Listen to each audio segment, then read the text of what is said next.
कभी कभार क्या होता है कि टाइम एंड वर्क के सवालों में हमें क्या दे रखा है, परसेंटेज दिया जाता है, तो इससे क्या होता है बच्चा डर जाता है, लेकिन डरने की आवश्यकता नहीं है। चलिए मैं एक बेहतरीन आपको कंसेप्ट बताता हूं। अब जैसे कि ये सवाल हमें दे रखा है कि ए जो है किसी काम का 30% भाग 30 दिन में करता है ना, और फिर बाद में वो क्या करता है बी को बुला लेता है, और दोनों मिलके जो बचा हुआ जो 70% काम होता है उसको 20 दिन में करते हैं।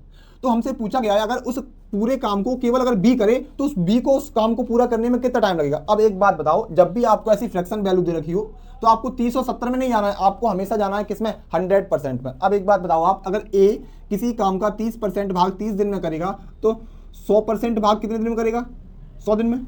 सिंपल सी बात है। अब एक बात बताओ, अगर ए और बी मिलके 70% भाग 20 दिन में कर रहे हैं, अगर ये 70% की वैल्यू है, अगर हम यहाँ से 100% की वैल्यू निकालें तो क्या निकलेगी हमारी, एक जीरो से एक जीरो कैंसिल, वो क्या निकलेगी हमारी 200/7।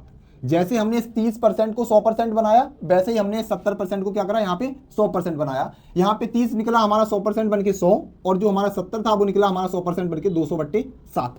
अब एक बात बताओ, इन दोनों का जब आप एलसीएम लोगे तो एलसीएम कितना आएगा आपका, 200 है ना।